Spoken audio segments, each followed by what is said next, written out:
অবশেষে দুয়ার খুলছে মালয়েশিয়া শ্রমবাজারের। 2-1 মাসে কর্মী পাঠানোর শুরুর আশা। এবার এজেন্সি বাছাই করবে বাংলাদেশ। সিন্ডিকেট এড়াতে স্বচ্ছতা নিশ্চিতের তাগিদ। বেনাপোল বন্দরে চালক সহ পণ্যবাহী ভারতীয় ট্রাক আটক। প্রয়োজনীয় কাগজপত্র না থাকার অভিযোগ। বন্দর ও ইপিজেটে কর্মরতদের দুর্ভোগ কমাতে মোংলা নদীতে 2টি ফেরি চলাচল শুরু। বিমান নামে গ্রাহকের 1000 কোটি টাকা আত্মসাৎ। ফারিস্টের সাবেক চেয়ারম্যান নজরুলের 8 মামলার তদন্ত প্রায় শেষ। নাম আসছে আওয়ামী সুবিধাভোগীদেরও শাস্তির তাগিদ। ব্রাহ্মণবাড়িয়ায় পাটের বাম্পার ফলন, বাজার মূল্য ছাড়াবে 100 কোটি টাকা বলছে কৃষি বিভাগ। উৎপাদন খরচ বাড়ায় ন্যায্য মূল্য পাওয়া নিয়ে শঙ্কায় কৃষক। এবং দক্ষিণ কোরিয়ায় রেকর্ড বিনিয়োগের ঘোষণা স্যামসাং এর। আঞ্চলিক উন্নয়নে 10 বছরে ব্যয় হবে $648 বিলিয়ন। টিকে থাকতে 1 লাখ কর্মী ছাঁটাইয়ের সিদ্ধান্ত ভক্সওয়াগেনের।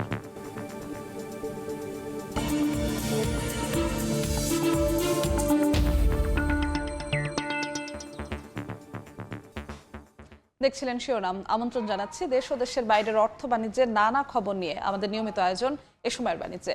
আপনাদের সঙ্গে আছি আমি জিন্নাতারা যশোয়া। 2 বছর পর বাংলাদেশি শ্রমিকদের জন্য খুলছে মালয়েশিয়ার শ্রমবাজার। 2-1 মাসের মধ্যে বিনা খরচে কর্মী পাঠানো শুরু হবে বলে আশা করছে সরকার। সময় সংবাদকে দেয়া সাক্ষাৎকারে প্রবাসী কল্যাণ প্রতিমন্ত্রী জানান, এবার মালয়েশিয়া নয়, রিক্রুটিং এজেন্সি বাছাই করবে বাংলাদেশ। সিন্ডিকেট দুর্নীতি এড়াতে সমন্বিত উদ্যোগ নেয়ার তাগিদ এজেন্সির। আর স্বচ্ছতা নিশ্চিত না হলে ফের জনশক্তি রফতানিতে ধাক্কা আসতে পারে বলে সতর্ক করছেন বিশ্লেষক। সাইফুল ইসলামের রিপোর্ট। মালয়েশিয়া মধ্যপ্রাচ্যের পর বাংলাদেশের সবচেয়ে বড় বৈদেশিক শ্রমবাজার। বরাবরই আলোচনার সামনে অনিয়ম আর সিন্ডিকেটের অভিযোগ। 2008 সালে বন্ধের পর চালু হয় 2016-তে। দুর্নীতির অভিযোগে ফের 2018 সালে বাংলাদেশ থেকে শ্রমিক নেয়া বন্ধ করে দেয় দেশটি। 2021 সালের 18 ডিসেম্বর নতুন সমঝোতা চুক্তির মাধ্যমে সেই বাজার খুলতে সময় লেগে যায় 3 বছর। 2022 সালের আগস্টে শুরু হয় কর্মী যাওয়া। 2024-এর 1 জুন আবারও বাংলাদেশিদের জন্য।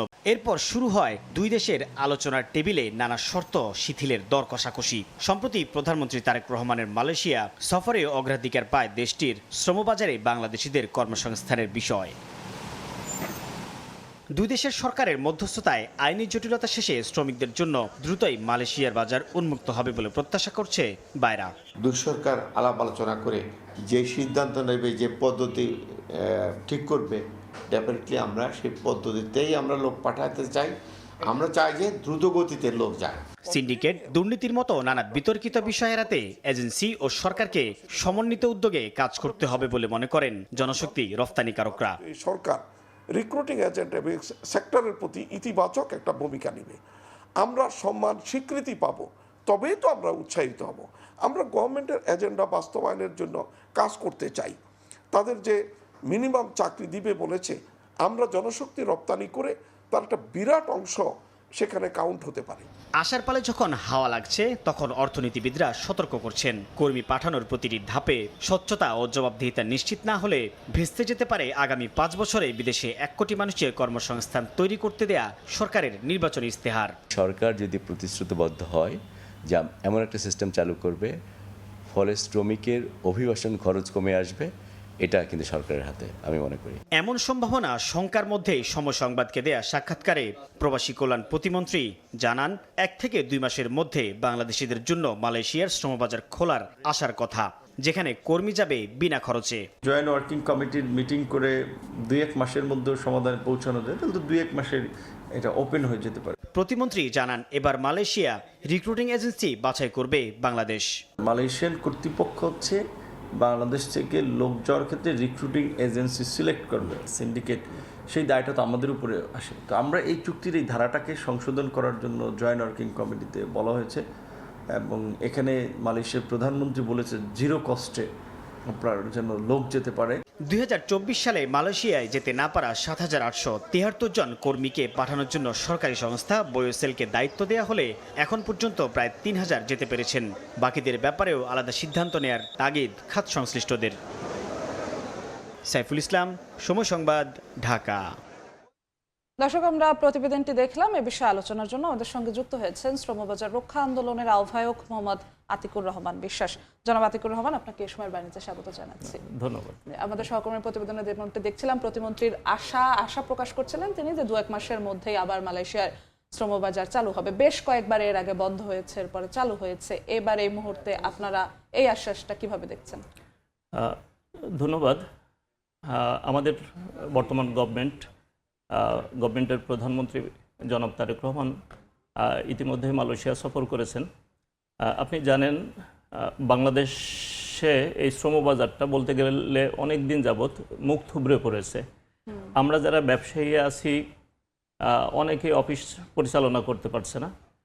শুধুমাত্র অনেকগুলো প্রচলিত বাজার আমাদের শ্রমবাজার, এর মধ্যে শুধুমাত্র সৌদি আরবের বাজারটা ওপেন আছে, যদিও এখানেও অনেক সমস্যার মধ্যে আমরা আছি এই সৌদি বাজার নিয়ে। এর মধ্যে জনাব তারেক রহমান আমাদের প্রধানমন্ত্রী উনি যখন মালয়েশিয়া সফর করেছেন, আমরা ব্যবসায়ী হিসেবে এবং এই ব্যবসার সাথে সংশ্লিষ্ট বিভিন্ন পর্যায়ের মানুষ আমরা গভীর মানে আগ্রহ নিয়ে আমরা মালয়েশিয়ার এই শ্রমবাজারের দিকে তাকিয়ে রয়েছি। যদিও সরকারের সফর শেষে মাননীয় মন্ত্রী প্রতিমন্ত্রী ওনারা ব্রিফ করেছেন, আমরা আশাবাদী যে অচিরেই মালয়েশিয়ার শ্রমিক যাবে। কিন্তু একজন ব্যবসায়ী হিসেবে একজন সরকারের দৃষ্টিভঙ্গি এবং একজন ব্যবসায়ী হিসেবে আমার দৃষ্টিভঙ্গি সবসময় যে একরকম হবে বিষয়টা এরকম নাও হতে পারে। গভর্নমেন্টের যে দৃষ্টিভঙ্গি, ওনাদের যে বিশ্লেষণ, এইটা আমাদের ব্যবসায়ী হিসেবে আমাদেরও প্রত্যাশা যে অচিরেই যেন মালয়েশিয়ার শ্রমবাজারটি ওপেন হয়। কারণ আমরা ইতিমধ্যে বললাম যে আমরা ব্যবসায়ীরা কিন্তু চরম হতাশার মধ্যে আছি। আমাদের মার্কেট অলমোস্ট বন্ধ। এই মুহূর্তে যদি শ্রমবাজার না খুলে কিংবা খুলতে দেরি হয়, এটা যেমনিভাবে আমাদের ব্যবসায়িকদের জন্য দুর্ভাগ্যজনক, তেমনি বাংলাদেশের অর্থনীতির জন্যও এই অর্থনৈতিক সমস্যাটা দিন দিন প্রকট হবে। তা গভর্নমেন্ট বলেছে আগামী মাসে মালয়েশিয়ার উচ্চ পর্যায়ের একটা নীতি নির্ধারণী একটা টিম আসবেন, যারা এসে মালয়েশিয়া খোলার ব্যাপারে ওনারা পদক্ষেপ নেবেন, বাংলাদেশের গভর্নমেন্টের সাথে ফার্দার আলোচনা করবেন। আমরাও আশাবাদী। বিগত সময়ে যেসব কারণে বন্ধ হয়েছিল শ্রমবাজার, দুর্নীতি, সিন্ডিকেট, বিভিন্ন বিষয়, সেগুলোকে দূর করে 2-1 মাসের মধ্যে আবার রিফাইন করে ভালোভাবে শ্রমবাজার চালু করার সামনে চ্যালেঞ্জটা কি? এখানে আপনি যেটা বলছেন যে সিন্ডিকেটের কারণে বন্ধ হয়েছে, আমি আসলে ওইভাবে দেখি না। কারণ হচ্ছে আপনি জানেন বাংলাদেশে এখন সোর্স কান্ট্রির আওতাভুক্ত। মালয়েশিয়ায় যে সব 14টা সোর্স কান্ট্রির মাধ্যমে শ্রমিক আমদানি করে, সেই 14টা সোর্স কান্ট্রির একটা হচ্ছে বাংলাদেশ। এই 14টা সোর্স কান্ট্রিতে কান্ট্রির মধ্যে যে শ্রমিক নেয়, সবগুলো দেশের জন্যে একই নিয়ম। যখন খুলবে সবার জন্য একসাথে খুলবে, যখন বন্ধ হবে সবার জন্যই বন্ধ হবে। তো তেমনিভাবে এই 23 সালে যখন এই মালয়েশিয়ার শ্রমবাজারটা বন্ধ হয়, এই শুধু বাংলাদেশের জন্য কিন্তু বন্ধ হয়নি, 14টা সোর্স কান্ট্রির জন্যই বন্ধ। সুতরাং আমি বলতে পারি এইটা আসলে সিন্ডিকেট বা ওই সীমিত লাইসেন্সের কারণে বা দুর্নীতির কারণে বন্ধ হয়েছে এরকম না। হতে পারে দুর্নীতি, হতে পারে, সেটা ভিন্ন কথা, ভিন্ন প্রসঙ্গ। কিন্তু এই দুর্নীতির কারণে বন্ধ হয়েছে ব্যবসা হিসেবে আমি এটা মনে করি না। এইটা এমন হতে পারে যে মালয়েশিয়ার যে শ্রমিকের চাহিদা, সেইটা এই 14টা সোর্স কান্ট্রির মাধ্যমে ওদের সেই চাহিদা ফিল আপ হয়ে গেছে, এই কারণে বন্ধ হয়েছে। আচ্ছা, দেখছিলাম আমরা প্রতিমন্ত্রী বলছিলেন যে এবার রিক্রুটিং এজেন্সিগুলো বাছাই করবে বাংলাদেশ। এই বিষয়টিকে আপনারা কিভাবে দেখছেন? প্রক্রিয়া কেমন হওয়া উচিত? হ্যাঁ, ডেফিনেটলি এটা যদি বাছাইয়ের যে বিষয়টা, একজন ব্যবসায়ী হিসেবে আমি আসলে বাছাই এই প্রক্রিয়াটা না হলেই আমার জন্য ভালো হয়। কারণ হচ্ছে আমরা চাই এখানে আমরা যারা ব্যবসায়ী আছি, যত বৈধ সক্ষম রিক্রুটিং লাইসেন্স হোল্ডার আছেন, আমি চাই সকল ব্যবসায়ীরা ব্যবসা করার যাতে সুযোগ পায়। এখানে বাছাই করা এটা তো সে লিমিটেড লাইসেন্সের মধ্যে, যদিও আমি এটার বিরোধিতা করছি না, কিন্তু আমার প্রত্যাশা হচ্ছে সকলে যাতে ব্যবসা করতে পারে। আর যখন এই বাংলাদেশ এবং মালয়েশিয়ার মধ্যে MOU চুক্তি স্বাক্ষর করা রয়েছে, সুতরাং ওর বাইরে যেহেতু আলটিমেট শ্রমিক পাঠানোর কোনো সুযোগ নাই, তাই স্বাভাবিকভাবেই সেই আলোকেই আমাদের শ্রমিক পাঠাতে হবে। তাই এখানে ওই এমওইউতে সীমিত সংখ্যক লাইসেন্সের কথাই আছে। সুতরাং এখানে বাছাইয়ের যে বিষয়টা, এইটা আসলে ওভারলুক করার কোনো সুযোগ নেই। ফাইনালি যে আমাদের বাছাই করতেই হবে। আর ইতিমধ্যে মানে বর্তমান যে এমওইউ আছে, সেই এমওইউ এর আলোকে এই কোম্পানি বাছাই করার এখতিয়ার রিসিভিং কান্ট্রি অর্থাৎ মালয়েশিয়ার। তা এখন বাংলাদেশ গভর্নমেন্ট যে উদ্যোগ নিয়েছে যে বাংলাদেশ গভর্নমেন্ট তারাই বাছাই করবেন, বাছাই করবে, এটা নিঃসন্দেহে ভালো প্রক্রিয়া।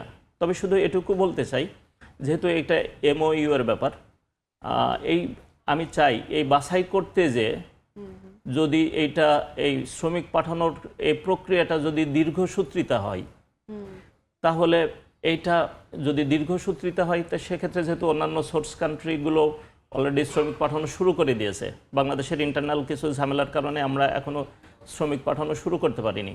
যদি দীর্ঘসূত্রিতা হয়, তাহলে মালয়েশিয়ায় শ্রমিক নেওয়ার যে কোটা, এই কোটা যদি ফিল আপ হয়ে যায়, তখন এই যে এমওইউ সংশোধন করে আমরা শ্রমিক পাঠাতে দেখা যাচ্ছে টোটাল শ্রমিকের চাহিদা কিন্তু শেষ হয়ে যাবে। তখন কিন্তু আমরা আর পাঠাতে পারবো না, আমাদের কিন্তু আবার বছরের পর বছর অপেক্ষা করতে হবে।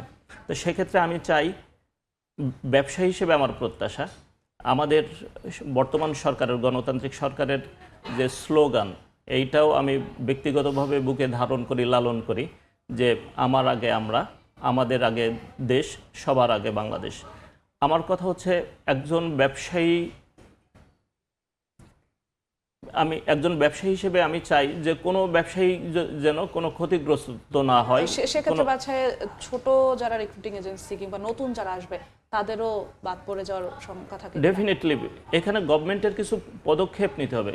আমাদের মধ্যে কিছু বিভেদের দেয়াল তুলে দিয়েছে গভর্নমেন্টের কিছু পলিসি, যদিও গভর্নমেন্ট মানে সবসময়ের গভর্নমেন্টই গভর্নমেন্ট। বিগত তত্ত্বাবধায়কের সময় ক্লাসিফিকেশনের নামে আমাদের ব্যবসায়িকদের মধ্যে বৈষম্য তৈরি করা হয়েছে। এইটা ব্যবসায়িকদের জন্য দুর্ভাগ্যজনক, কারণ যেহেতু আমরা মনে করি ব্যবসায়ী হিসেবে আমরা ব্যবসায়ীরা সবাই সমান, সবাই মানে একই আইনের একই সিস্টেমের মধ্যে থাকার কথা। সেখানে classification A B C D category করে আলটিমেট আমাদের এই শ্রম বাজারটাকে মানে স্লো করে দেওয়ার একটা প্রক্রিয়া, এইটা কেন করেছে আমি জানি না। তবে এতটুকু বলতে পারি, কিছু আমলাতান্ত্রিক জটিলতা কিংবা যারা এই মন্ত্রণালয় পরিচালনা করেন, ওনারা তো সাময়িক সময়ের জন্য আসেন, ওনারা আসছেন, একটা নিয়ম করে দিয়ে চলে যাচ্ছেন। অনেক সময় দেখা যাচ্ছে আমাদের মন্ত্রণালয়ে অনেক এনজিওদের আনাগোনা, যাদের সাথে আমাদের এই ব্যবসার মিনিমাম সংশ্লিষ্টতা নাই। এই এনজিও এবং আমলাদের অদক্ষতা কিংবা বাজার সংশ্লিষ্ট তাদের ঘাটতি কিংবা অনভিজ্ঞতার কারণে ওনারা কিছু নিয়ম বাতলে দেন। আমরা চাই যে অবশ্যই সকলেই একটা নিয়মতান্ত্রিকতার মধ্যেই চলবে, কিন্তু সেক্ষেত্রে রিক্রুটিং এজেন্সিগুলো যেন তাদের স্বচ্ছতা বজায় রাখে, সেক্ষেত্রে ডেফিনেটলি সেটা আমরাও চাই। কিন্তু আমরা চাই যে মন্ত্রণালয় যখন নিয়ম করে, আমরা ব্যবসায়ীরা যেহেতু মেইন স্টেক হোল্ডার, ব্যবসায়িকদের সাথে নিয়ে যদি নিয়ম করে, কোনো বিধি করে, তাহলে এইটার টেকসই হবে, এই নিয়ম কানুনগুলো টেকসই হবে এবং বাজারটা গতিশীল হবে। আরেকটি বিষয় যে এখন যারা 2024 সালে যাদের মালয়েশিয়া যাওয়ার কথা ছিল, তাদের অনেকেই যেতে পারেননি, তাদের এখনো অনেকে পেন্ডিং অবস্থায় আছেন, তাদের ক্ষেত্রে তাহলে নিয়মটা কেমন হতে পারে? যারা যেতে পারেনি, আপনি নিশ্চয়ই জানেন, বিগত ইন্টারিম গভর্নমেন্টের সময় মালয়েশিয়ার প্রধানমন্ত্রী জনাব আনোয়ার ইব্রাহিম এসেছিলেন। আসার পরে উনি এই আটকে পড়া শ্রমিক যাদের ভিসা হয়েছিল, যেতে পারেনি, তাদের নেওয়ার ব্যাপারে আশ্বাস দিয়েছিলেন। আমাদের গভর্নমেন্ট ডক্টর ইউনুস সাহেব মালয়েশিয়াতে গিয়েছেন, তত্ত্বাবধায়কের আমাদের এই সেক্টরের যে উপদেষ্টা আসিফ নজরুল স্যার গিয়েছিলেন। আসলে যেটা বললাম, এই শ্রমিক যেতে হলে ওই FWCMS একটা সিস্টেম আছে, সেই সিস্টেমটা অন থাকতে হবে। এখানে এই সিস্টেমটা মালয়েশিয়া গভর্নমেন্টের সিস্টেম, এই সিস্টেমটা সব দেশের জন্য। আমার মনে হয় এই সব কিছু জটিলতার কারণে এবং নানাবিধ কারণে আসলে এইগুলো নিতে পারেনি। তো এইগুলো গভর্নমেন্ট চাইলে যখন আবার এটা শুরু হবে, আমাদের কলিং, নতুন করে কলিং শুরু হবে, সেই কলিংয়ে আমার বিশ্বাস গভর্নমেন্ট উদ্যোগ নিলে এই লোকগুলো যেতে পারবে। আর ওই সময় না যাওয়ার পিছনে কয়েকটা বিষয় ছিল। ম্যাক্সিমাম লোকের কিন্তু ভিসা ইনকমপ্লিট ছিল, যাওয়ার জন্য উপযুক্ত ছিল না। হয়তো অল্প কিছু সংখ্যক লোক যারা কমপ্লিট ছিল, যাদের টোটাল প্রক্রিয়া কমপ্লিট ছিল, সামান্য কিছু, তারা যেতে পারেনি। এটা যেহেতু একটা নির্ধারিত সময় সীমা ছিল, এখানে আমাদের প্লেনের বাহনের কারণে যেতে পারেনি, কিছু ভিসা জটিলতা, নানানবিধ কারণে মূলত যেতে পারেনি। আরেকটি বিষয়ে যারা যেতে চান বিদেশে, তারা কঠিন কঠিন শব্দ বুঝবেন না, তারা বুঝবেন যে কিভাবে সহজে যাওয়া যায়। প্রতিমন্ত্রী বলছিলেন যে ফ্রিতে যাতে যেতে পারেন যারা মালয়েশিয়া যেতে চান, কিভাবে এই প্রসেসটা হয়? এখানে ফ্রিতে কিছু সংখ্যক কোম্পানি ফ্রিতে নেয়, কিন্তু আমরা যেটা দেখে আসছি একেবারে মানে ফ্রি অফ কস্টে অধিকাংশ কোম্পানিতে যাওয়ার সুযোগ ওইভাবে নাই। আচ্ছা,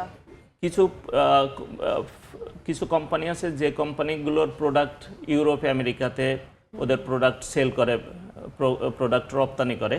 সেই সব দেশের ওই শ্রমিকের একটা আইন বিধি আছে, যে বিধিতে ওরা যদি শ্রমিক টাকা দিয়ে যদি শ্রমিক ওই কোম্পানিগুলো হায়ার করে, তাহলে ওই বিধি লঙ্ঘনের কারণে তারা ওই প্রোডাক্টটা ওই দেশে নিতে পারে না। যে কারণে এই কিছু কোম্পানি, সিলেক্টেড কিছু কোম্পানি, ওরা ফ্রি অফ কস্ট লোক নেয়। আর অন্যান্য প্রাইভেট কোম্পানিগুলো এখানে কস্টিং আছে। আপনি ইতিমধ্যে হয়তো জানেন যে ইতিমধ্যে Indonesia, Nepal, Sri Lanka, Myanmar, Pakistan, India থেকে কিন্তু শ্রমিক যাচ্ছে। তারা কিন্তু ভিসা ক্রয় করছে, 7,000 8,000 রিঙ্গিত দিয়ে ক্রয় করছে। তো সেক্ষেত্রে যদি 7,000 8,000 রিঙ্গিত দিয়ে কাজ কিনে, তো এখানে প্রায় 2.5 লাখ 3 লাখ টাকা কস্টিং পড়ে যাচ্ছে। এরপরে প্লেন ফেয়ার আছে, ভিসা প্রসেসিং কস্ট আছে। আমরা আশা করছি যে মালয়েশিয়ার শ্রমবাজার, যেমনটা প্রতিমন্ত্রী বলছেন, খুব শিগগিরই খুলে যাবে এবং যারা যেতে চান, প্রবাসী যারা আছেন, তাদেরও একটি স্বচ্ছ প্রক্রিয়ার মধ্যে যেতে পারবে। আপনাকে অসংখ্য ধন্যবাদ। আপনাকেও ধন্যবাদ। দর্শক, আমরা আলোচনা করছিলাম মালয়েশিয়ার শ্রমবাজার খোলার বিষয় নিয়ে। আমাদের সঙ্গে যুক্ত হয়েছিলেন শ্রমবাজার রক্ষা আন্দোলনের আহ্বায়ক মোহাম্মদ আতিকুর রহমান বিশ্বাস।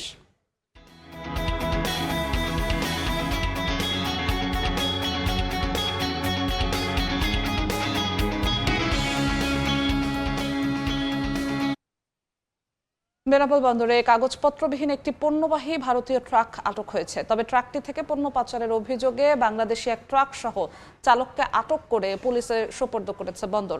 বিস্তারিত জানাতে সেখানে আছেন সহকর্মী আজিজুল হক। সরাসরি চলে যাচ্ছি তার কাছে। বেনাপোল বন্দর দিয়ে ভারত থেকে যে সমস্ত পণ্য আমদানি হয়, এই সমস্ত আমদানি পণ্যে যাতে কোনো রকম অনিয়ম, শুল্ক ফাঁকি বা পণ্য পাচারের ঘটনা না ঘটে, বন্দর এবং কাস্টমসে রয়েছে নিশ্চিদ্র নিরাপত্তা ব্যবস্থা। তবে এই নিরাপত্তা ব্যবস্থার সাথে কোনো সময় আতাত করে, কোনো সময় চোখ ফাঁকি দিয়ে কিন্তু অবাধে ভারত থেকে পণ্য ফাঁকি দিয়ে পণ্য ঢুকছে বেনাপোল বন্দরে, এবং সেটি সরকারের রাজস্ব ফাঁকি দিয়ে পাচার হচ্ছে দেশের অভ্যন্তরে। প্রথমে ভারতের পেট্টাপোল বন্দর থেকে পণ্যবাহী ট্রাক বেনাপোল বন্দরে প্রবেশের পরে কিন্তু প্রথমে বর্ডার গার্ড বাংলাদেশ বিজিবি এই পণ্যবাহী ট্রাকটি তল্লাশি করেন, এবং দ্বিতীয় ধাপে কাস্টমস এবং বন্দরের উপস্থিতিতে পণ্যটি ওজন নির্ণয় করা হয়, এবং তৃতীয় ধাপে চায়না থেকে আমদানিকৃত অত্যাধুনিক স্ক্যানিং মেশিনে এই পণ্যটি স্ক্যানিং করা হয় যে ঘোষণা অতিরিক্ত কোনো পণ্য আছে কিনা। এরপর কিন্তু বন্দর থেকে পোস্টিং নিয়ে এই সমস্ত পণ্য বন্দরে কোনো শেড বা ইয়ার্ডে খালাস করা হয়। তবে অভিযোগ উঠেছে এই সমস্ত নিরাপত্তা ব্যবস্থার সাথে আঘাত করে বন্দরে কিন্তু বা চোখ ফাঁকি দিয়ে এক শ্রেণীর ব্যবসা আছেন, তারা কিন্তু এই সমস্ত পণ্য আমদানি করছেন এবং শুল্ক ফাঁকি দিয়ে পাচার করছেন। গত বৃহস্পতিবার এই ধরনের একটি পণ্য চালান, অবৈধ পণ্য চালান বাংলাদেশে প্রবেশের পরপরই কিন্তু বর্ডার আমাদের বেনাপোল স্থলবন্দর কর্তৃপক্ষ সেই ট্রাকটি আটক করেছেন। আমার সামনে কিন্তু ট্রাকটি রাখা আছে এবং বন্দরের একটি একজন নিরাপত্তা কর্মী এটির কিন্তু তত্ত্বাবধানে রয়েছেন এবং এই ট্রাক থেকে 50 বস্তা পণ্য পাচারের অভিযোগে কিন্তু একজন বাংলাদেশি ট্রাক চালক এবং ট্রাককে আটক করে বন্দর কর্তৃপক্ষ তাকে পুলিশের সোপর্দ করছেন। আমরা যতটুকু জানতে পেরেছি যে কাস্টম কর্তৃপক্ষ রোববার এই ট্রাকটিকে আবারও তল্লাশি করবেন এবং এর সাথে যে যারা অভিযুক্ত আছেন অভিযুক্তদের বিরুদ্ধে আইনি ব্যবস্থা নেবেন। প্রাথমিক অবস্থায় আমরা জানতে পেরেছি যে আমদানিকারক এর সাথে জড়িত আরাব এন্টারপ্রাইজ এবং সিএনডি পোত্তা ইন্টারন্যাশনাল। তবে এই অভিযুক্ত দুই সিএনডি ব্যবসায়ী কিন্তু তাদের বিরুদ্ধে আনিত অভিযোগ কিন্তু স্বীকার করে বলে আমরা জানতে পেরেছি। প্রতিদিন বেনাপোল স্থলবন্দর থেকে প্রায় 300 থেকে 400 ট্রাক বিভিন্ন ধরনের পণ্য আমদানি হচ্ছে, কিন্তু সম্প্রতি আমদানি পণ্য পাচার বেড়ে যাওয়া কিন্তু বন্দরের যে নিরাপত্তা সেই নিরাপত্তা কিন্তু ঝুঁকিতে পড়েছে। তো এই ছিল বেনাপোল স্থলবন্দর থেকে আমার কাছে সর্বশেষ।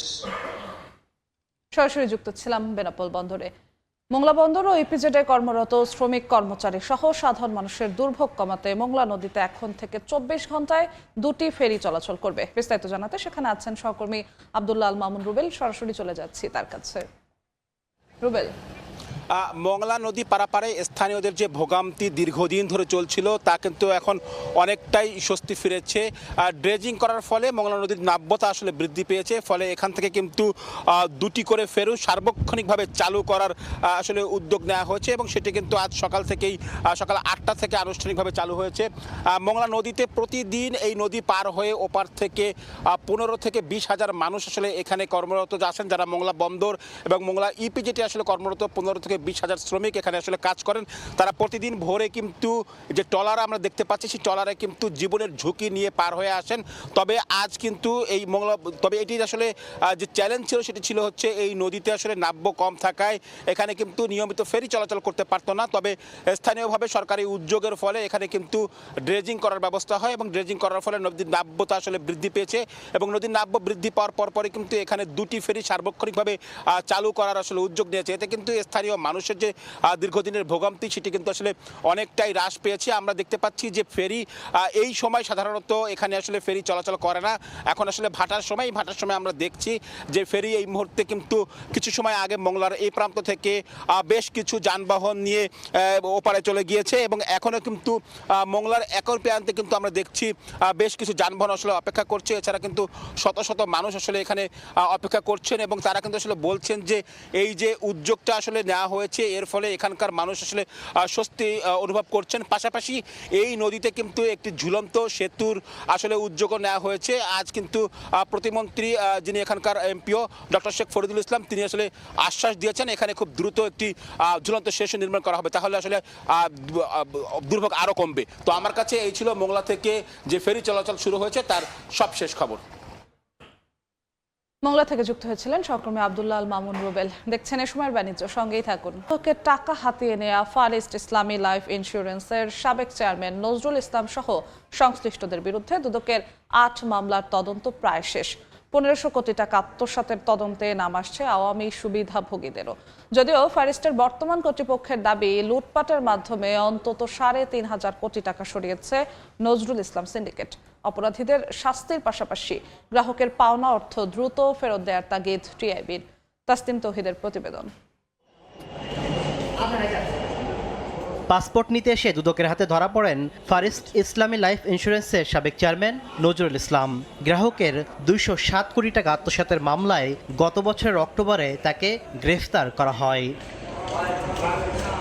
তবে লুটপাট কেবল এই 207 কোটি টাকাতেই সীমাবদ্ধ নয়। দুদকের তথ্য বলছে 2010 থেকে 2021 সাল পর্যন্ত নজরুল ইসলামের নেতৃত্বে একটি সিন্ডিকেট জমি কেনা সহ নানা উপায়ে প্রায় 1500 কোটি টাকা লুটপাট করে। নজরুল ইসলাম ছাড়াও গ্রেফতার হয়েছে সাবেক এমডি হিমায়তুল্লাহ, বাকিরা এখনও বাইরে। এসব অভিযোগে দুদকের 8 মামলার বেশিরভাগেরই তদন্ত প্রায় শেষ। চার্জশিট দেওয়া হবে যে কোনো সময়। বিভিন্নভাবে আত্মসাতের অভিযোগে দুদকে অনেকগুলো অভিযোগ আসে। সেসব অভিযোগ তদন্ত শেষে দুদক থেকে ইতিমধ্যে 8টি মামলা দায়ের করা হয়েছে এবং এগুলো বর্তমানে তদন্তাধীন রয়েছে। রাজনীতি ছত্রছায়া যেহেতু হয়েছিল এই অপকর্মগুলা, সে কারণে আপনার এই মামলা দায়ের করা কিংবা অনুসন্ধানে ডিলে হয়েছিল। দ্রুততম সময়ের মধ্যে এ সমস্ত মামলার অনুসন্ধান কার্য সম্পন্ন হবে এবং আসামিদের বিরুদ্ধে আমরা চার্জশিট দাখিল করতে পারবো। 40 লাখ গ্রাহকের এই ফারিস্ট ইসলামী লাইফ ইন্স্যুরেন্সের বর্তমান পরিচালনা পর্ষদ নিম্নয়ের খেটে খাওয়া মানুষসহ গ্রাহকদের প্রাপ্য অর্থ বুঝিয়ে দিতে হিমশিম খাচ্ছে। ফারিস্টের বর্তমান কর্তৃপক্ষের দাবি, আওয়ামী শাসনামলে 1 দশকে জমিসহ নানা খাতে অন্তত 3.5 কোটি টাকা সরিয়েছে নজরুল ইসলাম সিন্ডিকেট। 2021 পর্যন্ত 3.5 কোটি প্লাস টাকা এই কোম্পানি থেকে আত্মসাৎ হয়। তৎকালীন বোর্ডের 2-3 জন এবং ম্যানেজমেন্টের কতিপয় শীর্ষস্থানীয় কর্মকর্তার যোগ সদস্য। যারা অ্যারেস্ট হয় না তাদেরকে অ্যারেস্ট করা এবং যারা অ্যারেস্ট হয়েছে তাদের সম্পদ ক্রোক করে তাদের যে টাকা আত্মসাৎ করেছেন এবং বিদেশে প্রচার করেছেন, এই টাকাটা এনে গ্রাহকের আমাদের কোম্পানিকে ফিরিয়ে দিয়ে আমাদের গ্রাহকদেরকে ফিরিয়ে দেওয়া, এটা আমি মনে করি খুবই সম্ভব যদি আন্তরিক হন। আর আর্থিক প্রতিষ্ঠান থেকে লুটপাটে জড়িতদের বিরুদ্ধে ব্যবস্থা নেওয়ার তাগিদ টিআইবির। যাদের বিরুদ্ধে মামলা সেটাকে দুদক হোক বা অন্য যে কোনো আর্থিক প্রতিষ্ঠান সংক্রান্ত মামলা হিসেবেও তার যথাযথ প্রক্রিয়া অনুসরণ করে যাদের বিরুদ্ধে অভিযোগ তাদেরকে জবাবদিহিতার আওতায় আনতে হবে। দুদকের তথ্য বলছে, ফারিস্ট থেকে লুটপাট করে সাবেক চেয়ারম্যান নজরুল ইসলাম অন্তত 100 কোটি টাকার অবৈধ সম্পদ গড়েছেন। তাসলিম তৌহিদ, সময় সংবাদ, ঢাকা। আমের মৌসুমে বাজারজাত ও লেনদেনের নিরাপত্তায় রাজশাহী অঞ্চলের 4 জেলার আমের বাজার সংলগ্ন ব্যাংকের শাখা আজ শনিবার খোলা থাকছে। কেন্দ্রীয় ব্যাংক থেকে এক নির্দেশনা অনুযায়ী আম ব্যবসায়ীদের নগদ অর্থের সরবরাহ ও ব্যাংক জমা নিশ্চিতে চাঁপাইনবাবগঞ্জের সদর, গোমস্তাপুর, ভোলাহাট ও শিবগঞ্জ উপজেলা, নওহার, সাপাহার, পোরশা ও নিয়ামতপুর উপজেলা, রাজশাহী ও নাটোর জেলার বিভিন্ন উপজেলায় গড়ে ওঠা স্থায়ী ও অস্থায়ী বাজারে নিকটস্থ ব্যাংকের শাখা খোলা পাবেন ব্যবসায়ীরা। সাপ্তাহিক ছুটির দিন সীমিত পরিসরে ব্যাংকের শাখা ও উপশাখা খোলা রাখার এই সিদ্ধান্ত 31 জুলাই পর্যন্ত কার্যকর থাকবে বলে জানিয়েছে বাংলাদেশ ব্যাংক।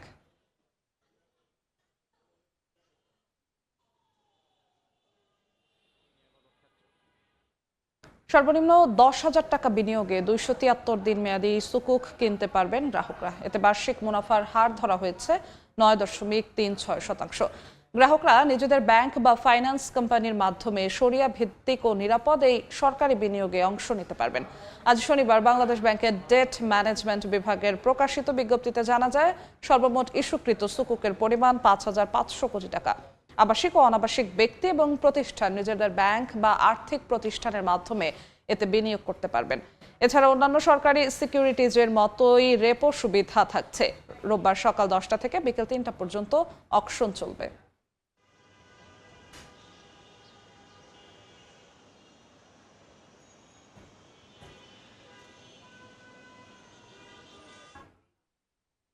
দেখছেন এ সময়ের বাণিজ্য। এবার ব্রাহ্মণবাড়িয়া পাটের বাম্পার ফলন হয়েছে, তবে ন্যায্য মূল্য পাওয়া নিয়ে আশঙ্কায় কৃষক। তারা বলছেন, প্রতি বছর উৎপাদন খরচ বাড়লেও দাম বাড়ছে না, তাই সরকারিভাবে মূল্য নির্ধারণের দাবি কৃষকের। হৃদয় পালের ক্যামেরায় উজ্জ্বল চক্রবর্তীর রিপোর্ট। চলছে পাট কাটা, মারাই ও শুকানোর কাজ। গ্রামীণ জনপদে কৃষকের কর্মব্যস্ততা। বংশ পরম্পরায় পাট চাষ করেন ব্রাহ্মণবাড়ী অঞ্চলের চাষিরা। বলেন, চলতি বছর আবহাওয়া অনুকূলে থাকায় ভালো ফলন হয়েছে। জানান, প্রতি বছর উৎপাদন খরচ বাড়লেও বাড়েনি পাটের দাম। দালাল মধ্যস্বত্বভোগীদের হাত থেকে রক্ষার জন্য হাওড় অঞ্চলের পাট চাষিরা পাটের ন্যায্য মূল্য নির্ধারণের দাবি জানিয়েছেন। অন্যথায় পাট চাষে আগ্রহ হারাবেন তারা। সরকার পাটকে যদি রেট দেয় তাহলে কৃষক বাঁচবে। মন ধরে রাখি নে এই 3,000, 2,000, 2,500 এই মিলে কিনতেছে, কৃষক কেমনে বাঁচত? আমরা ফাট লোম ব্যাপারীরা ফাট কিনা সেরা গুদাম বইরা তুইব, শেষে গিয়া সেরা এরা ব্যবসা করবা, আমরা নিব কম দরে কিনা, এতে কৃষক লস। সরকার যদি ফাটের দর একটু বাড়াই দিত তাহলে আমরা গৃহস্থ পয়সা থাকতাম। কৃষি বিভাগ বলছে, চলতি মৌসুমে ব্রাহ্মণবাড়ী অঞ্চল থেকে অন্তত 60,000-এর বেশি বেল পাট উৎপাদন হবে, যার বাজার মূল্য অন্তত 100 কোটি টাকা। এবার আবহাওয়া অনুকূলে থাকায় ফলন আশা করছি ভালো হবে এবং কৃষক বাজার দর ভালো থাকায় তারা ন্যায্য মূল্য পাবে। পাটজাত পণ্যের উৎপাদন বৃদ্ধির লক্ষ্যে বিশেষ প্রশিক্ষণের ব্যবস্থা করা হয়েছে। রপ্তানি করতে চাইলে সহায়তার কথা জানিয়েছে কৃষি বিপণন অধিদপ্তর। কেউ যদি পাট নিয়ে কাজ করতে চায়, পাট নিয়ে কোনো পণ্য উৎপাদন করতে চায়, তো আমাদের কৃষি বিপণন অধিদপ্তর থেকে সেই সুযোগটা আছে, কেউ যদি চায়। চলতি মৌসুমে হাওর বিস্তৃত নাসিরনগর, সরাইল বিজয়নগর, নবীনগর এবং বানসারাপুরে 4,575 হেক্টর জমিতে আবাদ হয়েছে দেশি ক্যানাফ, মেস্তা ও তুষার জাতের পাট। উজ্জ্বল চক্রবর্তী, সময় সংবাদ, ব্রাহ্মণবাড়িয়া। এবার জনপদের অর্থনীতির খবর।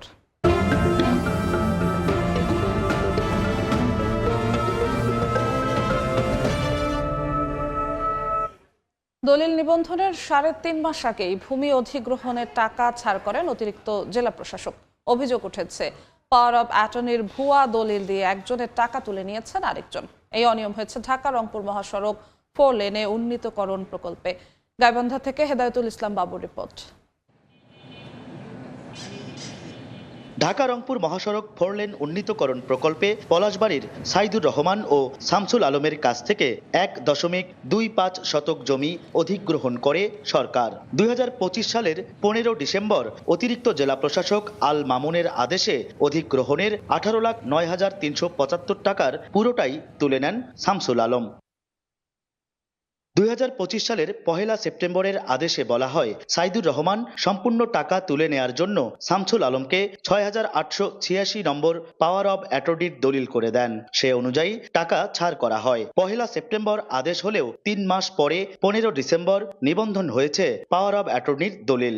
আবার রেজিস্ট্রি অফিসে সেই দলিলের কোনো হদিস নেই। পাওয়ার অব অ্যাটর্নির ওই দলিলের জায়গায় পাওয়া যায় অন্য দাতা ও গ্রহীতার দলিল। আবেদন করার পরেও ওনারা কোনো আমার প্রতি কোনো পদক্ষেপ নেয় নাই। এই শামসুল আলম 2 নম্বরই একটা কাজ করে সে টাকাটা উত্তোলন করে। সাইদুর রহমানের অভিযোগ জাল জালিয়াতি করে ক্ষতিপূরণের অর্থ উত্তোলনের বিষয়ে এলে শাখায় অভিযোগ করার পর মাসের পর মাস ঘুরেও কোনো প্রতিকার মেলেনি। আর অভিযুক্ত শামসুল আলম বলছেন জেলা প্রশাসকের কার্যালয়ের কর্মকর্তা কর্মচারীরা তাকে পাওয়ার অব অ্যাটর্নির দলিল তৈরি করে ক্ষতিপূরণের অর্থ পরিশোধ করেছেন। আমি টাকা পাইছি, অবকাঠামো এবং জমির মালিক আমি, এই জন্য আমি টাকা তুলছি। পাওয়ার অব অ্যাটর্নি কি কি কাজ করা লাগে ডিসি অবশ্য ওনারাই করছে। গণমাধ্যম কর্মীরা বিষয়টি রাজস্ব শাখায় দায়িত্বরত অতিরিক্ত জেলা প্রশাসক আল মামুনের নজরে আনলে এ নিয়ে পুনরায় শুনানি গ্রহণ করার আশ্বাস দেন তিনি। যে ব্যক্তি পাওয়ার অব অ্যাটর্নির কথা আপনি বললেন, উনি একটা অভিযোগ দাখিল করেছেন আমাদের এখানে। যদি আমার অফিসের কোনো কর্মকর্তা বা কর্মচারী এর সঙ্গে জড়িত থাকে তার বিরুদ্ধে আমাদের যে আইন কানুন রয়েছে, বিধি রয়েছে, তার আলোকে আমরা ব্যবস্থা নেব। এদিকে পলাশবাড়ির নুনিয়াগাড়ি এলাকার বাসিন্দা রেজাউল করিমের মা রেখা বেগমের কেনা 1 শতক জমি একই মহাসড়কের জন্য অধিগ্রহণ করা হলেও তাকে এখনো ক্ষতিপূরণের অর্থ পরিশোধ করা হয়নি। গাইবান্ধার গোবিন্দগঞ্জ, পলাশবাড়ি ও ধাপেরহাট অংশে ভূমি অধিগ্রহণের ব্যাপক অনিয়মের অভিযোগ আছে। হেদায়েতুল ইসলাম বাবু, সময় সংবাদ, গাইবান্ধা। প্রতিবছর বর্ষায় রাঙামাটির বিভিন্ন স্থান পর্যটকের পদচারণায় মুখর থাকলেও এবছর উল্টো চিত্র। পর্যটক না থাকায় অলস সময় পার করছেন ব্যবসায়ীরা। পর্যটন শিল্পের উপর নির্ভরশীল 15,000 মানুষের জীবিকায় নেমে এসেছে অনিশ্চয়তা। হেফাজত সবুজের তথ্য, রাজীব দাস মুন্নার ছবিতে রিপোর্ট। পানিতে ভাসছে না পর্যটকবাহী নৌযান, সেতুতে নেই মানুষের আনাগোনা, অথচ প্রতি বছর বর্ষায় পর্যটকদের পদচারণায় মুখর থাকে দেশের বৃহৎ এ পর্যটন খাত। নিস্তব্ধতা বিরাজ করছে রাঙামাটির পর্যটন শিল্পের আইকনিক স্থান ঝুলন্ত সেতুতে। পর্যটকের অপেক্ষায় লেকে নোঙর করে আছে শত শত টুরিস্ট বোট। ভাসমান ফলের দোকানেও ক্রেতা নেই। এছাড়া স্থানীয় তাঁতে বোনা পোশাকের দোকানে বেচাকেনা নেই। এবছর পর্যটক শূন্য পরিবেশে অনেকটা দুশ্চিন্তায় স্থানীয় ছোট বড় ব্যবসায়ীরা। 1 মাস আগে 3,000-4,000 টাকা বিক্রি হতো ডেলি, আর এখন হয় 500 টাকাও বিক্রি করতে, 500-700 টাকা বিক্রি করতে কষ্ট হয়। ব্যবসা বাণিজ্য খারাপ, এর জন্য আমরা পরিবার চালাতে খুব কষ্ট হচ্ছে আমাদের। এখন যদি টুরিস্ট হইতো তাহলে একটু ভালো হতো, যেমন আমাদের চলতেও খুব কষ্ট হচ্ছে। পর্যটক না থাকায় হতাশা বিরাজ করলেও সুদিন ফেরার আশায় হোটেল মোটেল মালিক সমিতি। আমাদের ব্যবসাতে অনেক ধরনের লস হচ্ছে, তবে আশা করছি সামনে টুরিস্ট আসবে, আমাদের এই লস কেটে উঠবে, এটাই আশা করি। রাঙামাটি চেম্বার অব কমার্সের তথ্য মতে জেলায় 15,000 মানুষ পর্যটন শিল্পের উপর নির্ভর করে জীবিকা নির্বাহ করেন। সময় সংবাদ, রাঙামাটি। দেখছেন এ সময়ের বাণিজ্য। টানা 2 দফা কমার পর ফের দেশের বাজারে বেড়েছে স্বর্ণের দাম। এবার ভরিতে 5,482 টাকা বাড়িয়ে ভ্যাট সহ 22 ক্যারেটের এক ভরি স্বর্ণের দাম 2,28,556 টাকা নির্ধারণ করেছে বাংলাদেশ জুয়েলার্স অ্যাসোসিয়েশন বাজুস। শনিবার সকালে এক বিজ্ঞপ্তিতে সংগঠনটি জানায়, স্থানীয় বাজারে তেজাবি স্বর্ণের মূল্য বাড়ায় বেড়েছে দাম। নতুন দর অনুযায়ী 21 ক্যারেটের প্রতি ভরি 2,18,292 টাকা, 18 ক্যারেটের প্রতি ভরি 1,87,440 টাকা এবং সনাতন পদ্ধতির প্রতি ভরি স্বর্ণের দাম 1,53,148 টাকা নির্ধারণ করা হয়েছে।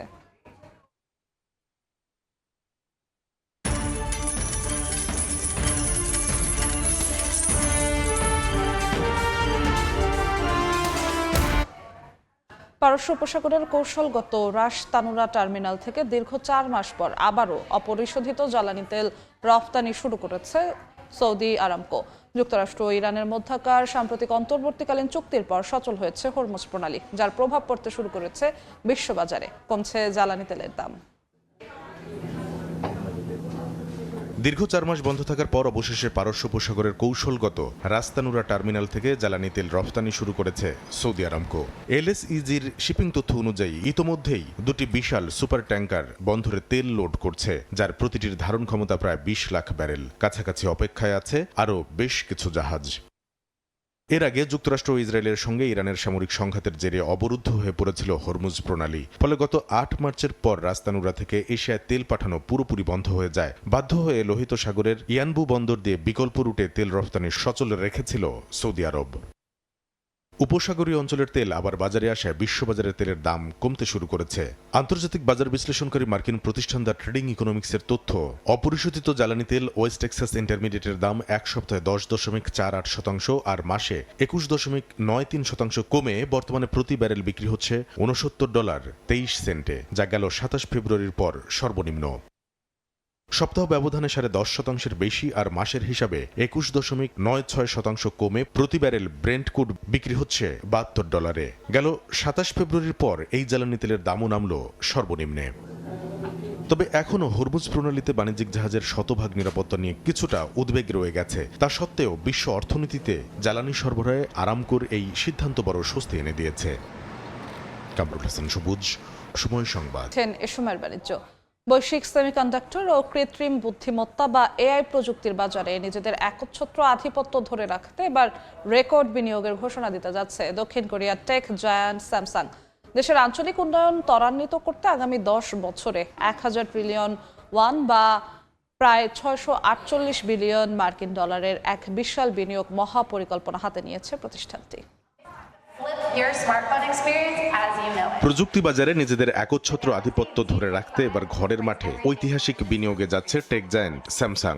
দক্ষিণ কোরিয়ায় আগামী 10 বছরে 1000 ট্রিলিয়ন ওয়ান বিনিয়োগের মেগা পরিকল্পনা হাতে নিয়েছে প্রতিষ্ঠানটি, মার্কিন ডলারের যার পরিমাণ প্রায় 648 বিলিয়ন।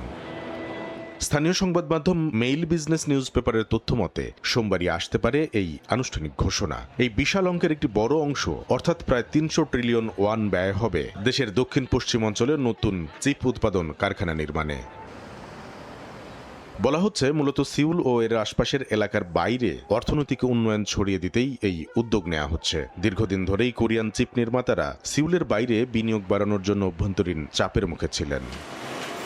এই মেগা প্রজেক্টের ঘোষণা আসতে যাচ্ছে রাষ্ট্রপতি লি জে মিয়ং এর সঙ্গে একটি হাই প্রোফাইল বৈঠকে, যেখানে স্যামসাং ইলেকট্রনিক্সের পাশাপাশি তাদের প্রধান প্রতিদ্বন্দ্বী এসকে হাইনিক্সের শীর্ষ নির্বাহীরাও উপস্থিত থাকবেন। সিউলের বাইরে আঞ্চলিক উন্নয়নে তারাও উন্মোচন করবে নিজস্ব পরিকল্পনা।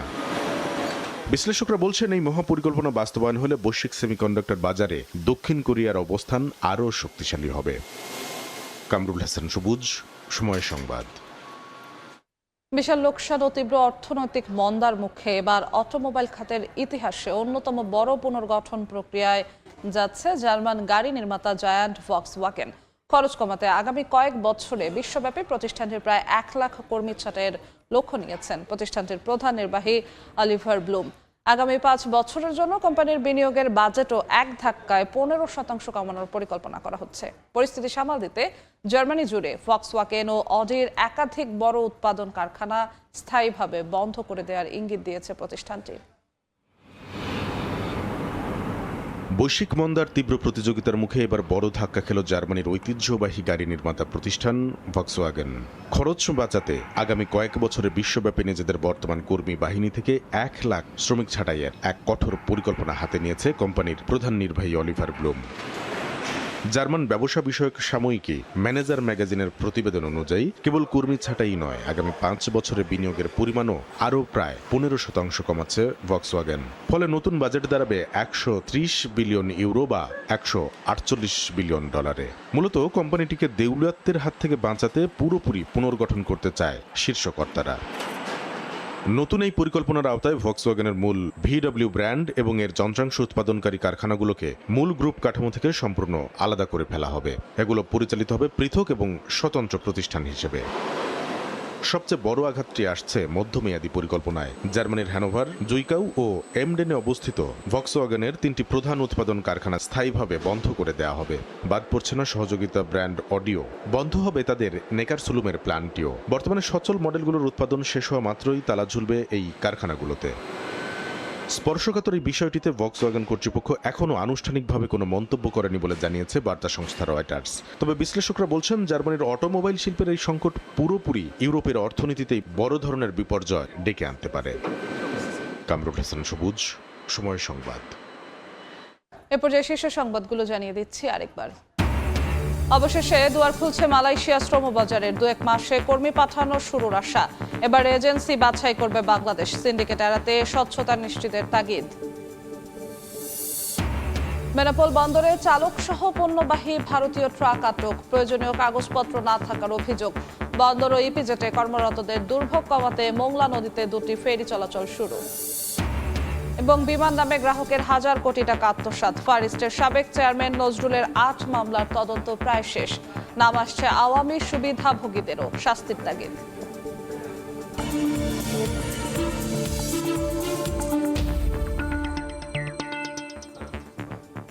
এই ছিল এ সময়ের বাণিজ্যে। দর্শক, বিশ্বকাপ ফুটবলের মহাযজ্ঞ সরাসরি সম্প্রচার করছে সময় টেলিভিশন। দেখতে চোখ রাখুন সময়ের পর্দায়।